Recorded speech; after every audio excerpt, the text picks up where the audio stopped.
Singer Joyvilla was the talk of this year's Grammys. Her I Make the Static album. Pro-life singer, #1 on iTunes and Amazon. Political run maybe in her future. Conservative woman who is sharing my beliefs, unifying for the country and unifying under our president. Swamp needs to be drained when Hollywood is just rehashing the same old thing and they're patting themselves on the back about it. I'd like to use the publicity for something positive. There's always going to be backlash whenever you make a bold statement, whenever you be yourself. And for me as an artist, you know, I want to use my platform to really reach people on the level that I feel is real. Pop culture, politics, and entertainment. This is the Joyvilla Show with your host, Joy Villa.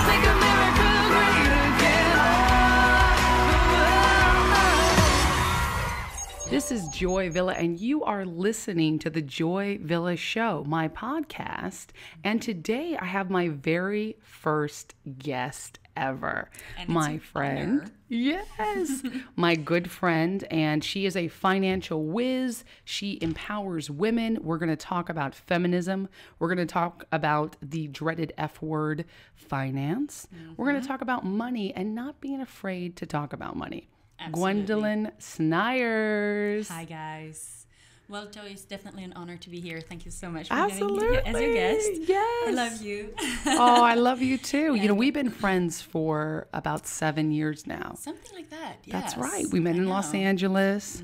We've seen ups and downs and different things. And you've started a business. Now, can you tell people about your business and what you do? Basically, what I do is I educate people about money. I teach people how to get out of debt faster. I teach people how to, why they need to save, how they need to save, and basically being able to just be in much better shape financially. I mean, you look in America nowadays, almost everybody is in debt. Like the average American household has an average of $16,000 of credit card debt. Oh my gosh. Yeah, 16,000, that's what I said. Yeah. Of credit card debt. Wow. And most of that is at like a, 20 to 25% interest rate. They have no idea the trap that they're in. So there is a need to educate people about that. And then especially women. Like I have a soft spot for educating women. And why is that? Is it because you are a woman?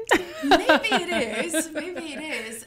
I've really been inspired to educate women and empower women growing up. Like it started as a child, honestly, where it felt to me like things were easier for guys, and it appeared to me that women needed a little push. Yeah. Right. Yeah. At a very young age, I was like, it seems like things are not being totally fair. Yeah. Honestly. Women aren't as encouraged to be business owners. They're not. As men. And I think that just comes from, different things in society. Also in the whole adage, like, oh, you're going to be a woman, you're going to stay home, you're going to bear the kids. Yeah, it's very traditional thinking. And I don't think there's anything wrong because being a mom is a job. But there's many women who want to have other jobs as well. Absolutely. And you can also have it all. That's one of the things that I'm really standing for right now with my business, and we're going to go into it a little bit more. Yes. But I really believe that women can have it all. You don't have to choose between being a mom or being a businesswoman. I'm a mom. I'm a single mom. Amazing. I have a job and a business and a daughter. But do you hear that? She is saying you can have it all. Ladies and gentlemen, here is an empowered woman who is a single mom, and your daughter is 5 years old. So you have a 5-year-old. It's like that's a handful. It's not like a 20-year-old or something or a 15-year-old where they're just going off and doing their own thing. You still have to be hands-on. Yeah. So tell me, you're very passionate. You're very passionate in what you do in finance. What got you into talking about money? And you know what? First, though, I want to say one thing before you answer that question. I put finance in the title, and Gwendoline says, I don't know. Finance is a bad word. Finance is the F word. We don't use the F word. So I want to know why.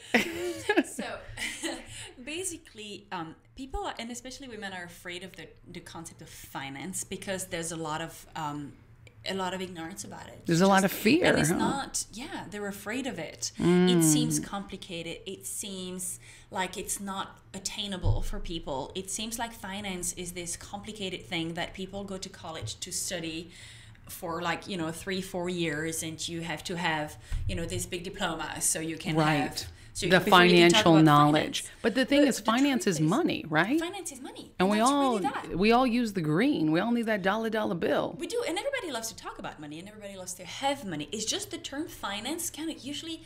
Yeah, it just scares it seems people. It to me it brings up like somebody in a suit with glasses, like exactly. a 1980s dude. And that's exactly what I was going to come to. Wolf on Wall Street, Finance people. The second you say finance, people think, okay, white male in a suit with gray hair. Right. 50 Racist. and over. No, I'm just kidding.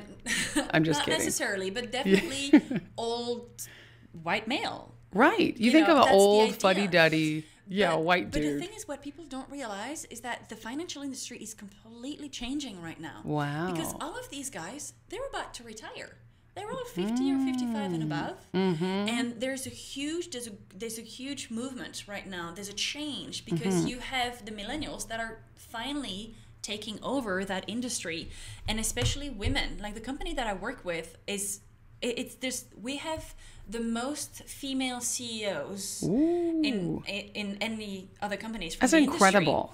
That's incredible. I know that there is an explosion of women, especially millennials and young women 40 and under getting into business.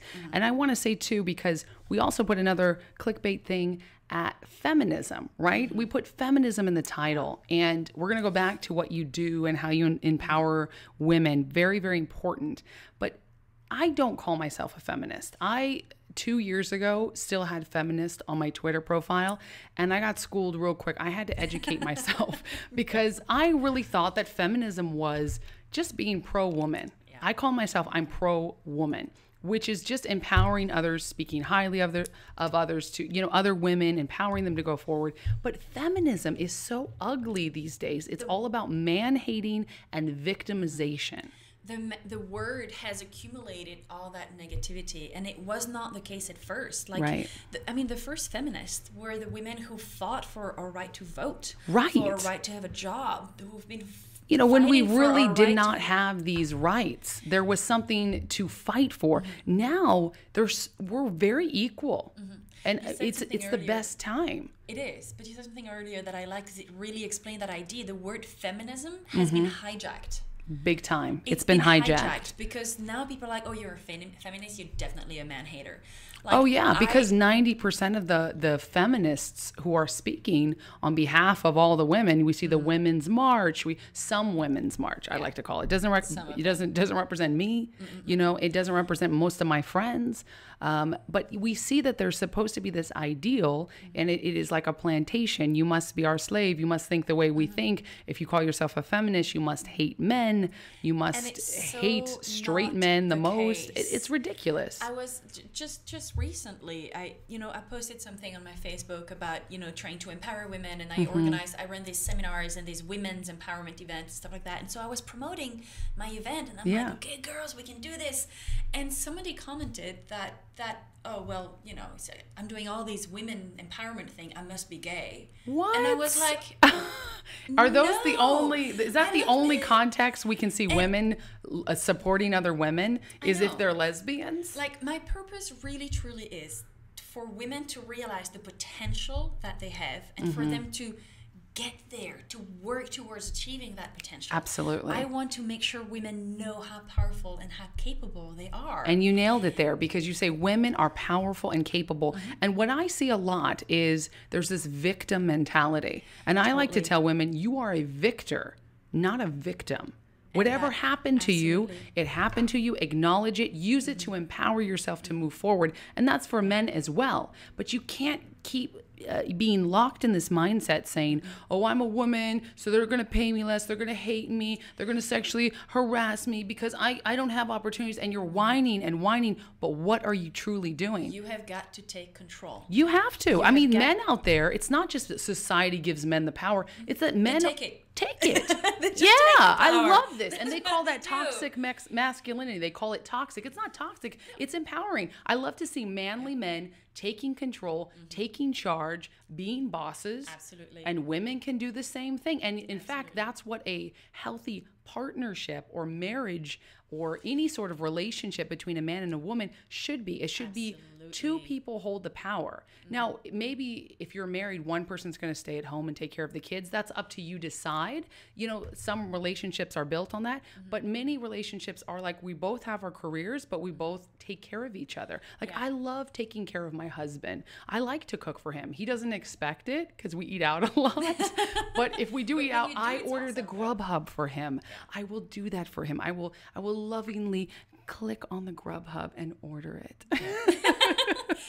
That's where my wife duties stop. But really, I love taking care of him, and in turn, he loves taking care of me. Yeah. It's a give and take. In a relationship, it's very important to have that balance. Yes. I think it's, well, at least from my viewpoint, I really believe that, my personal experience, let's put it that way, I want to work. I don't want to be a housewife. It's okay to want to be a housewife. Absolutely.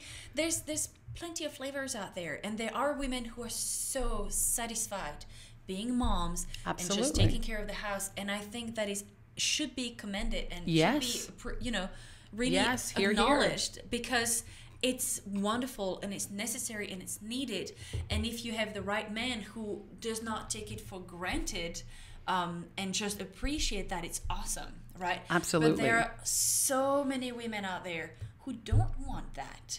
Yeah. They feel like they have to be the housewife and they have to be, because that's kind of and what's that's the thing. Of them. If you're expecting a woman to behave a certain way based on what you think, we hear like just a housewife, just a mom, like that's an insult, and the thing is, it's not just exactly. And it's also, we shouldn't look down on women who choose to not have kids, choose to not be moms or to not get married. That's okay too. But the thing is, if you are doing that, don't complain and blame society. Don't blame, like if you choose not to have a job, because it becomes a choice. At this point, if you're saying, I don't have a job, I can't get work, I know people who've complained and everyone's going to have their own excuses, but I know women who go, oh, no one's going to hire me because I'm a woman. I'm like, are you kidding me? This is 2018. Go in there, get dressed, stop smoking pot, stop, what are you doing? You're watching Netflix and smoking pot all day. Yeah, no one's going to hire you. But it's not because you're a woman, it's because you're a lazy ass. Well, there's that. There's some women definitely who don't want to go out there, right? And one of the things that I talk about in the in all the seminars that I run is how important for women to actually go out there and do it and get educated and get your own money, because what women don't realize is that 90% of women will end up managing their money alone. Because why? Men typically die younger. They live shorter. Our men's is dying. It's like, That's why right. do you have to die? I know. But the truth is, women do have a longer life expectancy. Expectancy, first That's of all. right. That's Second, it's typically, oh, well, my husband handles the money. Like, how many times, every time I call friends and I'm like, okay, let me come and show you. Let me talk to you about my business. Let me see what I can do for you. They're like, oh, no, my husband handles the money. Wow. And I'm like, the problem is you don't realize that the second your husband is gone, then what? You're going to be handling the money. You need it. And the thing is, too, is like both should be able to know how to handle it. I know a lot of couples where they put like, the wife will handle XYZ, the husband handles ABC. And to sort of like, especially if they have businesses together, they'll work on separate things. But both of them should know how to do the other's job in case, like you said, in case of something happens, injury, hospital, their death. Things are going to happen. That's also why, here's another subject that people don't want to talk about. You have got to have the proper protection. People hate You need to use condoms. No, I'm sorry. Oh. Okay, that kind of protection also. Absolutely. I'm talking about insurance. I'm talking about long-term care. I'm talking about life insurance. See, I need to take your seminar. Because you do need to come to my seminar. I do. Gwen, where can people find you? Just people who are tuning in now to the podcast. Okay. Into the live streams. Because we're live streaming at the same time. By the way, we are live streaming on YouTube and Periscope. Yeah. And I think we should take some of a little bit of questions, if you don't mind. At the end. Totally. So you guys will scroll up. So keep putting your questions and your comments. Thank you guys so much. But where can they find you? Okay. So basically, I'm on Instagram at Gwendoline Snyers, and Gwendoline is with Doline, not Nice. a Y. That's the French way. Yeah, just so you know, I'm from Belgium. I speak French, hence the accent. So if in case anybody was wondering, so Gwendoline Snyers, that's on Instagram. It's Gwendoline Snyers on Facebook also, and then on Twitter it's Gwendoline S. Nice. So simple. please go follow her. Go follow go. her. She's incredible. So we're talking about so many great things. We're talking about feminism. We're talking about finance. We're talking about fear and so many issues layered in. Now, I want to go back to the feminism point because I had said I do not call myself a feminist. I don't agree with feminists. I don't agree with feminism 2.0 as it is. Back in the day, we needed that. It was good. Now it's deteriorated. It's been hijacked. It's crap. What about you, though? Do you call yourself a feminist? I honestly used to. I was like, I'm a feminist. I'm all about women and protecting them. And then I realized that the word feminism was not representing what I wanted to represent. Yeah. And the word that I love to use to talk about myself is femininity. Ooh, you're Because feminine. You know what? And it's I'm going to being say feminine. we're actually in the majority, by the way. Yeah. 4 out of 5 women do not identify as feminists. They are Because- dropping like flies. Feminists are losing their numbers because of the hate, the propaganda that they push, the anti-conservative negativity. women, the negativity. If you are a woman of color, you have to talk and think like this. If you are gay or lesbian, you have to talk and think like this. There's so much ideals that I don't agree with within the feminism community, and that we are in the majority. Yeah. And I was so disappointed to realize that my idea of feminism was not perceived by the rest of the world. Did the you way try I talking to meant some it, feminists, you know? and did you did some clapbacks or anything? Just a lot of anger. And I'm like, I am not angry at men. Right. I am It's all not the a men's man fault. hater. And it's I It's was your like, fault, that's men, not- for having penises. Right? You're oppressing me. You know, I'm your not- dad has one of those, and that's the reason you're here too. Exactly. It takes 2 to tango. It does. But I'm like, I don't want the anger. Yeah, it don't is want the anger angry. because I am not angry at men, and I do not hate them. I love men. We need them. I love men I think too. they're amazing. We love you, men. We love you, gentlemen. And I like to throw out that thing on that topic. I like to throw out toxic masculinity. I say it a lot because that's what the leftist media, that's what a lot of the feminism will say. It's toxic masculinity. And you go, well, what is that? Like, originally, I think it was probably when a man like screams at or hits a woman, which is never okay, puts down a woman, really makes her feel less than, is like, you're my property. That is toxic. But now it's like feminism. It's been hijacked. Yeah. Toxic masculinity is now simply a man opening the door for you. I love a man to What? open the door for me. What? Can we please bring back chivalry? Thank and no, you. Being Please. a gentleman is not... Okay, here's the thing. On the other side also, there's a lot of guys out there who feel like if they open the door or if they hold their wife's purse or if they go buy their wife tampons, they feel like Takes a real man. their masculinity has been hurt. And I think there's a whole lot of confusion for men also. So much confusion. You nailed it. Confusing. You guys, it's okay to wear a pink shirt. Nobody else can. It's okay. We love you in pink. And we love it if you buy our tampons. That doesn't mean you're less of a man. We love men that are so comfortable with their masculinity that they can go. That they don't have buy to be us like, I'm a flowers and man. carry our purse when it's heavy. Exactly. Like my husband, he's the most manly man. He's such a man's man. And I love it because he's the most masculine man I ever met. And when I met him, I was like, so what are we doing? I told you this story. Yeah. Are we dating? Are we he goes, no, you're my casta. I was like, wait, what? My casta. And in Denmark, in Danish, he's from Denmark, that means my mate. I'm with you. I love that. There is no, I'm kind of, sort of, we're a little bit dating, we're seeing each other, we're getting a little something, we're friends with benefits. All this BS, which only, listen, I'm going to be real, it only hurts women the most. When you pretend to be okay with a touch and go relationship, being, one night stands, and I have lived a wild life. I've been, I've been around the block. I've been around the block 10 times, and I made sure to catch everyone on that block. Hey, you, yo, yeah. Love me some handsome men.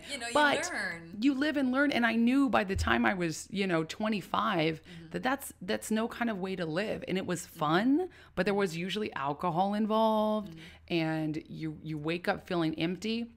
And for me, and I don't knock women who want to live a detached life, but you cannot have your cake and eat it too. You can't go out, pretend that it's okay when the guy doesn't call you and you're just having sex, and then complain that there's no good men out there. You need to be a good woman. You need to be confident. Absolutely. You need to say, no, we're not going to just have sex. We're not just, no, you're going to pay for this dinner tonight and you're going to hold the door open for me. I mean, what happened to that? It's okay to put high standards in your relationship. It's okay to be demanding and to ask for the respect that you deserve. Absolutely. But a lot of women have that confusion that if a man is a gentleman, that they don't need to participate. Like, oh, well, no, the guys are just going to pay that. I disagree with that. What's your stand on that? When should a woman start paying in a dating, let's say in a I mean, it depends, but let's say couples together, when's the number of the dates that a woman should offer to pay for the food or whatever? I don't know if I would really put a number on it, but I feel like I think a man loves it when, his wife or girlfriend goes, you know what? I'm taking you out. Ooh, it reverses the flow. Interesting. And I'm not saying I like that. Yeah, I'm not saying we have to split everything 50-50. I don't. But it needs to be an impulse. I think honestly, if a woman has the impulse to be like, you know what? I'm taking you out. It just makes a man happy. Yeah. And I don't think a woman should expect the man to pay because they don't have to. No. Especially if you have a job and you're making your own money, you can pay your own dinner. It's nice. Yeah. We love it. You know what? And I've changed my viewpoint on different things. So I was raised that the man takes care of the woman. Like he the provider spirit, the provider mentality. That's what my dad had. But not that necessarily taking care of doesn't mean you're just like sugar daddy. It's not like you're just leeching off of the man, but that you also take care of him. But my parents were very, very traditional. My mom was a stay-at-home mom, and my dad paid the bills. My mom also ended up owning her own company, though, and creating fiber arts and creation because she did need that. It's not like after we became, 13, it's like, okay, now she needed something more than just raising the kids. And she was able to do that from home. So she was a businesswoman. Awesome. And before she had us kids, she was a strong businesswoman, a manager, working with my dad. They had offices, sales. So, that was in her blood. But it was my dad also inspiring her, pushing her to do that. If you want to work, you can work, but you don't have to.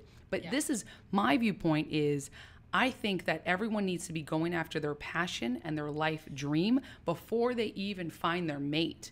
You need to find who you are and what you want to do and in your life and be solid in that. So when you do meet that special someone, you are not 100% dependent upon them. And because you don't want to lose yourself in a relationship. And a lot of women do that. I've witnessed. And it's something that, that I've experienced. Both I have observed my parents and then I have experienced it myself in the past where I was like, I lost myself in the relationship because I didn't have at the time the confidence to really know what is it that I want. Right. Who am I? Where am I going? That's right. I was not strong enough. So that's the thing about women is that they take longer to know who they are and what they want. It's true.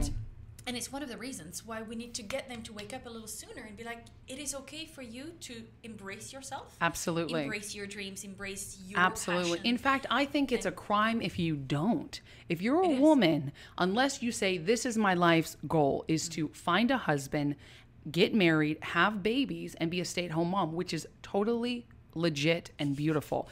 If that's what you want, then you need to be upfront about that. Yeah. You need to be like, hey, listen, this is what I do. But you also need to have something that you do to make money because I think going from parents' house to boyfriend's or husband's house is not really healthy. Like you need to be able to have something, right? And so that you know how to live. In case, like happens. You said, in case something happens. And but that's like the lowest level. But what I see a lot is women who go to college, we're educated, we're smart, we're becoming business owners, but yet, like we talked about the feminism and the fear of actually learning life skills, like women should know how to change a tire. Like that's not, I know how to change a freaking tire. Okay, you're going to come and teach me then. I'm going to teach you how to change a tire. I had my first boyfriend, 18 years old. He said that to me. He's like, women should know how to change a tire and how to fix a car. And he taught me, like for instance, I just came back from London and Denmark. We landed in Denmark and our battery died. We had a car parked in Denmark in the parking lot, the airport, and the battery was dead. My husband, I'm going to call him out right here. He is an amazing, manly man, but he is not mechanical. He's technology cool. He's a photographer, right? And he knows about business. He's incredibly stable, but he's not mechanical. Like he's not like going to fix the pipes. I know how to plumb, by the way. I know how to be a plumber. I know how to fix a toilet. I know how to fix a pipe. I love it. I was always, the honey-do list, what to do. I was the handyman of my household. My dad was working. My mom was, fixing dinner. I was fixing the window that came out of place. I know how to like install a toilet. I know how to like rebuild a house, a wall. Like I love that stuff. So, wherever that came from, a past life or something, like I know how to do that. So, but my husband does not. And he's very intelligent, but he's got his laptop and he's that kind of a guy. He's an inside type of guy, cafe European, So gentle hands, very soft hands. My poor husband. Just hire somebody else to do the mechanical exactly. work. He will hire out. So I'm like, let me figure this out. Let me get mechanical, fixing lights, screwdrivers. I know the difference between wrenches. So I get it. I love my toolbox. Oh, right? I love my toolbox. It's so fun. So we were stranded because the power went out in our car. Like the battery died.